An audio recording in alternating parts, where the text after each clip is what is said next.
Hi, welcome to another episode of Signature Chefs of Orlando. My name is Chef Jesse Demmers, and we are here at the JW Marriott, Orlando Grand Lakes. We are currently in the banquet kitchen, so there's a lot going on, as you can see. Myself, some of my history. I started out in 2006 at the Orlando Culinary Academy, Le Cordon Bleu, and from there I worked at several different restaurants around town, where I now have been here for about 2.5 years and have worked my way through the ranks up to a supervisor. And today I'm going to prepare for you one of our signature dishes in the Citron kitchen. It's a grilled New York strip with a sweet onion jam, a potato and fennel gratin, and a little bit of saute of Swiss chard and house bacon. So first of all, I want to talk about a little bit about beef and what you can kind of look for when you go to a store to buy some beef. These are all New York strips, and they're very distinct, and you can tell because a New York strip will always have this nice fat cap right here. It's going to be nice and long, hence the name strip, and it's going to have a decent amount of marbling, which you can see right here. These are two very nice cuts of New York strip. They're about 12 ounces. This centerpiece is kind of a piece you don't want to buy right here if you go to a store. It's got this center vein through it, which some people might think is nice marbling, but it actually is connective tissue, which is very tough to eat, and it's hard to break down unless you're going to braise it and cook it long and slow. So really what you want to avoid, and this is really a cut that comes from the end of the strip loin. These are more center cuts. New York strip is a great cut of meat because it's going to be lean, but it also has enough fat into it to keep it moist and enhance a lot of the flavor. So first of all, I'm going to get started by demoing how to make the actual potato and fennel gratin, just because that's going to take a little bit longer. So I'm going to go in the back here and grab my burner. Now, the first thing you want to do is to really just reduce some cream, but you want to add some flavor into that cream. So we're going to add a little bit of oil to this pot. Not too much. You don't want an oily cream. And then we're going to add a little bit of garlic. And we're just going to saute this a little bit until it's aromatic. Just about a minute or so. You really don't want any browning, just until it really gets aromatic, and it'll be done.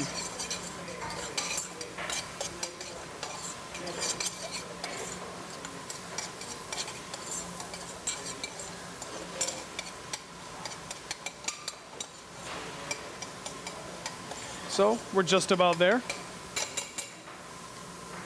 And then I'm going to throw in a handful of thyme, some fresh thyme. You don't even have to chop it or anything, just some fresh thyme. You can throw it right in there. And then I'm going to grab some heavy cream. And we're going to put this in here.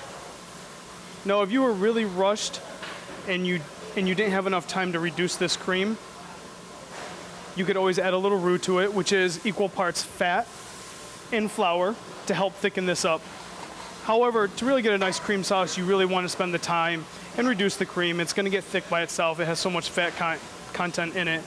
And then once it gets to a right consistency, it'll probably take it about 45 minutes. Really low, be careful too, otherwise it will boil over and you'll have a huge mess. So after about 45 minutes, you're going to see something that comes out like this. And I've strained that out through a chinois or a china cap. Any sort of strainer you have at home or in the kitchen will be fine, just to get out the thyme and the garlic, and it'll be thick like this. So, and this is nothing in it, no cornstarch, no flour, nothing. It's just straight flour or cream that's been reduced. Also, you could also add some mounted grated Parmesan cheese. Any sort of cheese will also help thicken this cream. So this is the cream for the gratin. It's done. So next, I'm going to start for the filling for the gratin, which really consists of russet potatoes, which are a little less starchy than maybe golden potatoes, and some fresh fennel. So with the potatoes, we're simply going to peel them.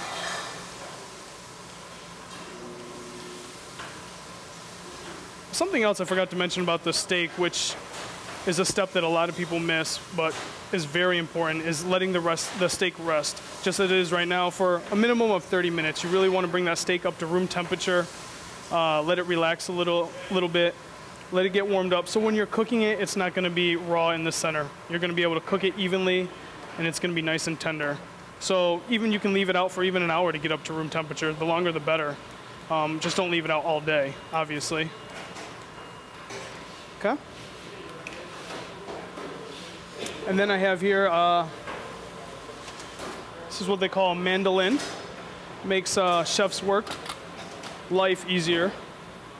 And when you slice these potatoes, you really want to slice them about 1/8 of an inch thick. You don't want them too thick, but you don't want them too thin. If it's too thin, the gratin's just going to fall apart. It's not going to hold up.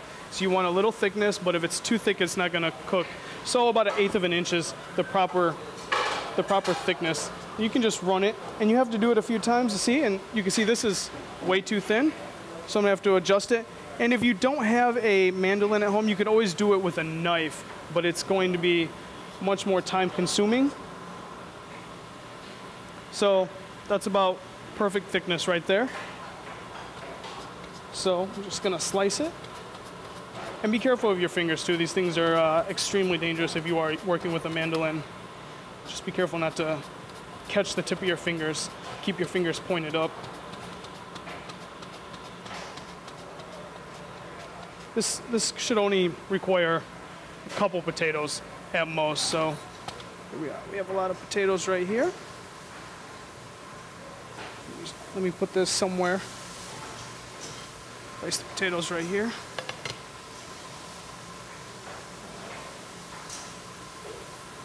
Done with this. Then next I'm going to go to the fennel. Fennel is funny. It's a little misunderstood. A lot of people say it tastes like black licorice, which people don't like black licorice. So, but it's delicious. Try it. It's black licorice in a good way. These ferns right here are really kind of pointless, but you can use them for garnishing. They are edible.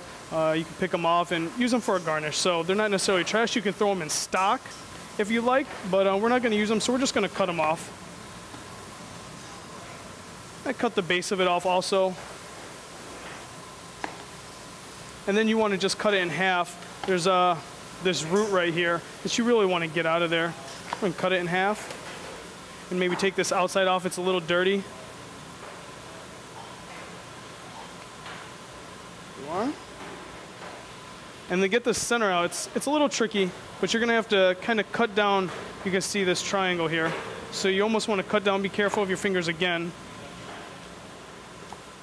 Just like that. And it comes out. Once you have it cut out, you can just go ahead and julienne this with a knife.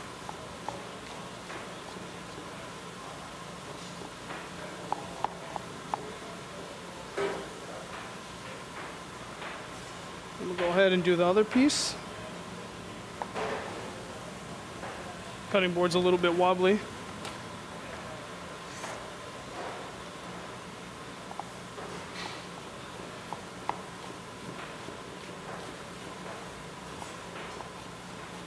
So now we have our fennel cut.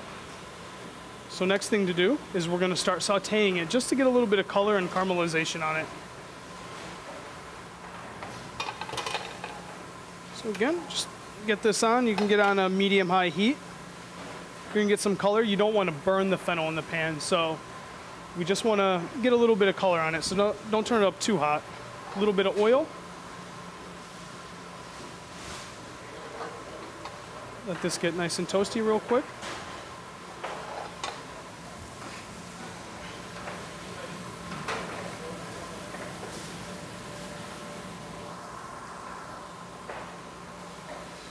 We're going to add our fennel to it. And we're just going to saute it just till it gets a little bit of color. And that's going to be all for the fennel. Let me go ahead and set this away.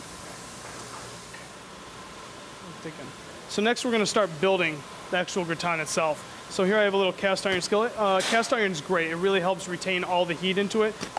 Spray it a little bit just so nothing sticks to it, and it's going to be easy to get it out. A little non-stick spray. And I'm going to take my cream right here. And you just want a little bit of cream in the bottom. You don't really want a lot. Let me grab my gloves. So the first layer is going to be the potatoes. And you really don't want a lot of cream because when you cook this, the cream is going to loosen up itself. And you don't want soupy gratin. It won't hold together very well. So you're just going to shingle this like you're playing cards, overlapping each other. You can't put too many potatoes.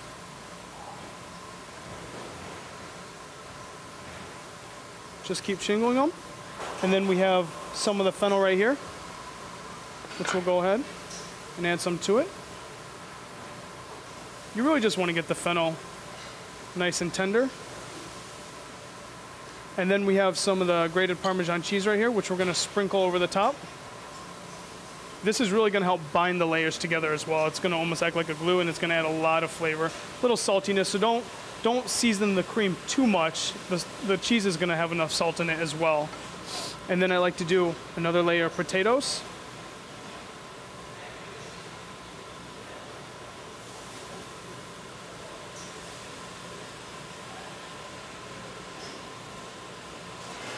And then we do a little bit more cream.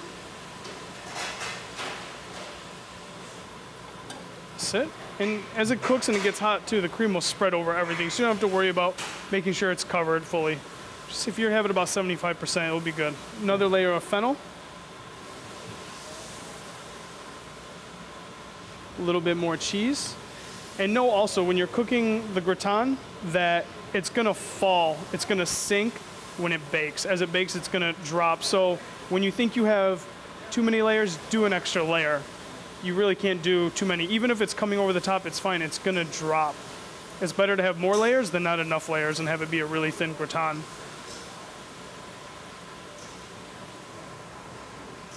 This gratin's great because you can really make it in advance and you can serve it for parties, dinner parties, or even just family dinner. You can make it the day before and you can bake this and bring it out, and you can take it out of the cooler and cut it, and then the next day throw it back in the oven just to heat it back up. Just add a little bit more cream. I think I got enough potatoes. Do one more layer.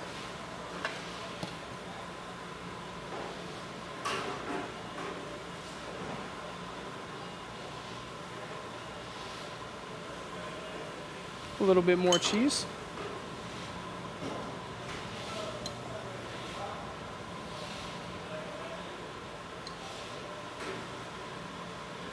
And we'll do the final layer of potato. Let's hope I have enough here.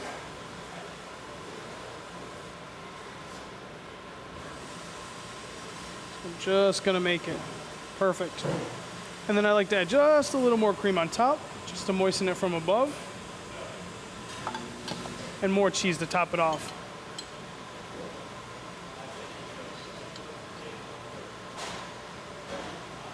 It's just like building a lasagna, but with potatoes.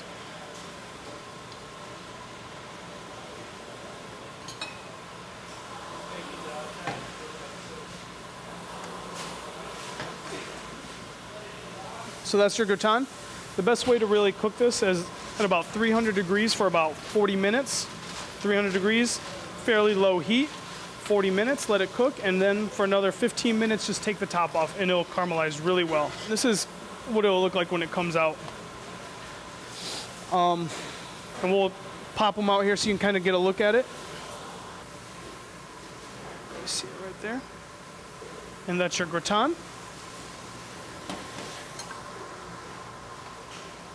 We're gonna start grilling the steak here in a moment. Let me get the shallot jam going. So the shallot jam, really simple. We just take some of the shallots. We're gonna cut the root end off right here. You can see it. Just cut that off. You don't really need that. And then this too is simply just a julienne.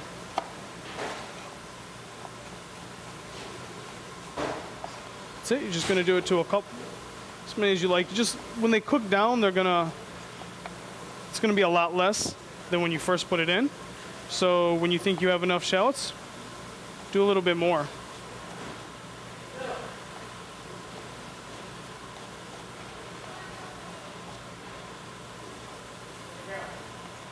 Do one more. Shallots are really nice. They're very similar to an onion, but they have a more mild flavor, a little more delicate.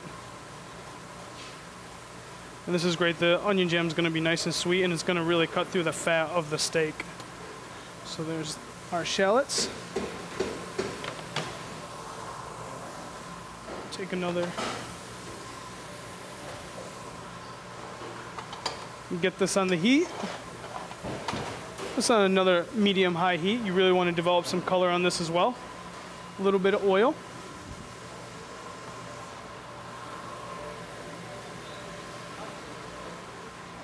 Our shallots right in there.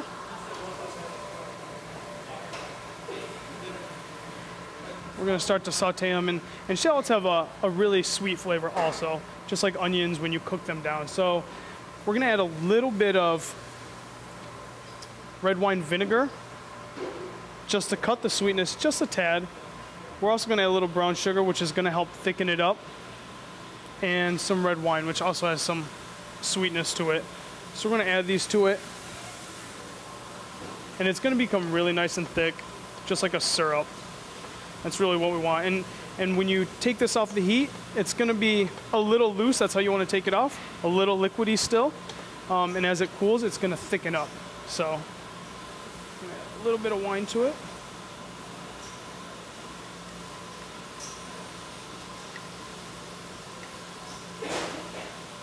Go.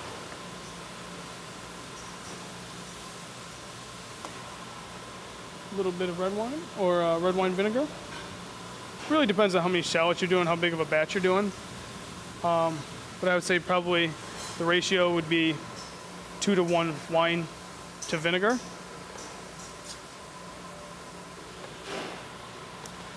And then we're also going to add a little bit of brown sugar.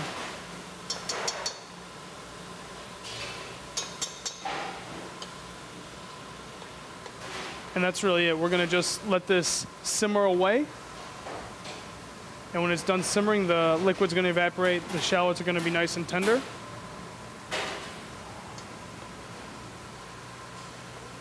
And make sure to always constantly be stirring it, because it does have all the sugar in the bottom. It could burn. So just make sure maybe every 5 minutes or so giving it a gentle stir. And this is really what it's going to come out to look like. You can see it's a jam, really. It's a spread. And this is great. You could even put this on a piece of toast in the morning. It's going to be great instead of some jelly. So now we're going to go on to the fun part, the steak. We're going to take our steaks. They've been resting here for a little bit. Just going to do one. Another very key, important step to grilling a steak is you really want to lubricate it with a little bit of oil. You don't want to use something that has a low smoke point, like an extra virgin olive oil. You're gonna get flare-ups, and it's just gonna burn, and it's gonna impart a very bitter flavor into the steak. You want to use something that has a high smoke point, but a real light coating of oil on here. And you don't want a lot, because you'll also get flare-ups from this. So just very, very light, just enough to moisten it. Helps it break away from the grill itself. Get another pair of gloves on. And then finally, the most important step to cooking a steak is the seasoning. Here I have some herb salt that we actually make here on property, and it's really fresh herbs that we've minced up and we mixed with our kosher salt. So that's what I'm going to use. But if you don't have herb salt, you can just use a nice kosher salt. Really invest in it. It's cheap for kosher salt. I mean, a big box won't really cost you anything. Don't be afraid with the salt. Really, really season it up. It's night and day from a steak that has enough salt on it and a steak that doesn't have enough salt. So make sure there's enough salt. The next most important ingredient is the coarse black pepper, and it has to be fresh. Don't use tableside black pepper. Use the fresh ground stuff, and leave it a little bit coarse. When you have a nice chunk of meat, you really want the pepper to cut through that meat and that fattiness. So a nice coarse black pepper, freshly ground. Like I said, don't be afraid to season it and get both sides of it.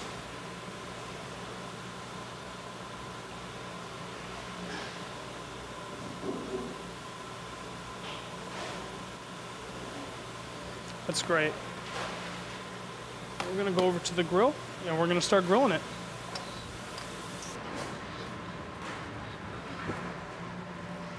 So we're gonna place it right on the grill. Grilling, there's a little more technique to grilling than most people think. So really what we want to do is achieve nice caramelization on the meat for it to extract as much flavor as possible. A lot of chefs like to leave diamond patterns on the steak, which look great, but taste-wise really do nothing for the steak. It doesn't do any favors. So what you really want to do is you want to throw the steak on the grill, and probably about every 5 or 6 seconds, you just want to rotate it a few degrees, and you just want to keep rotating it. You can't really move it enough. And what's this going to do? It's going to really render out a lot of the fat, especially this nice fat cap right here. It's going to cook it down, and you're going to get a beautiful caramelization all throughout the steak, and it's going to be cooked really well. All right, and now we have our steak. We don't want to put it back on the same pan just because this is where it was raw. I'm going to actually set it right on here, and the last and one of the most important steps is to let the steak rest for at least 10 minutes. If we were to cut into it right now, all the juices would run out everywhere, and it would dry up really fast. And the last component to this dish is going to be the Swiss chard with some of our house bacon, which we make right here on property. So while that's resting, we'll go ahead and make this. I don't have my pan. Have our saute pan.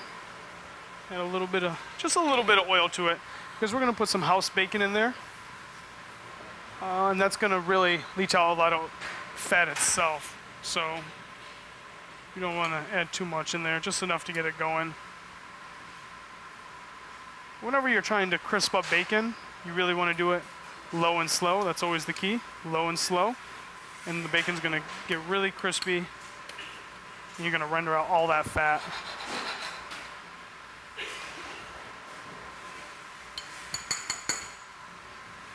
The bacon's nice. It's going to add a nice saltiness, smokiness to the Swiss.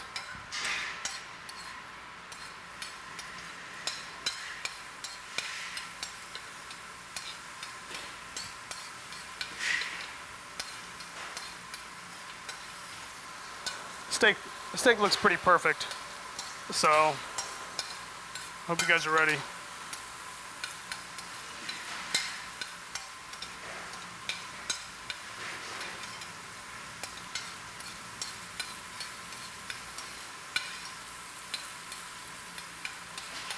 Just want to move it around a little bit.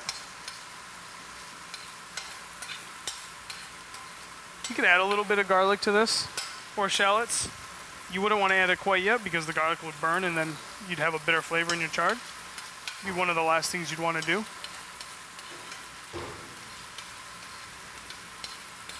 You can start to see a lot of fat coming out of this.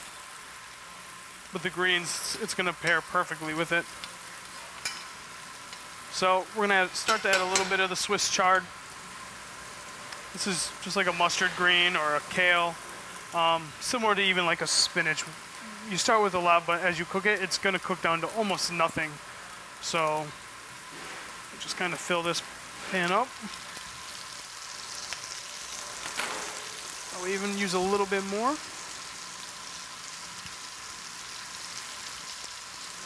And these greens come from our property right here on our farm that we actually grow vegetables.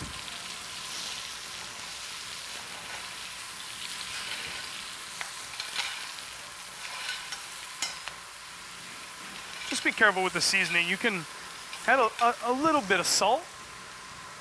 Not too much, because like I said, the bacon's got a lot of salt in it. It's been cured. You can add a little bit of pepper. Also, the greens have a little bite to them, so you really don't want to add a lot of pepper to it, just a little bit.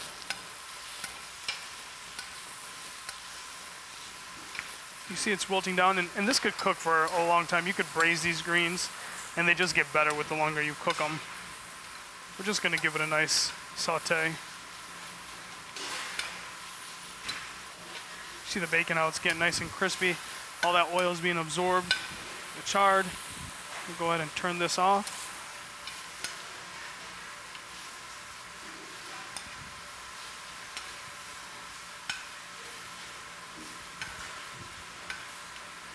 The way we serve it is it's right here on the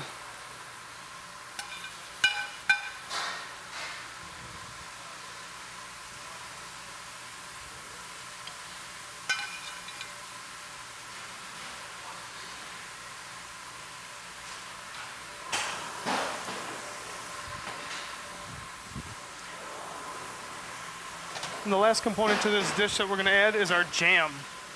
So in citron, we really just take the jam and we really just smear it on top of steak.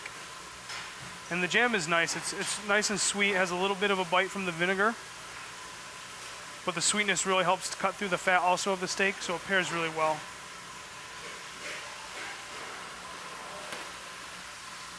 And there you go. New York strip, potato fennel gratin, Swiss chard, a little bit of house bacon, and our onion jam.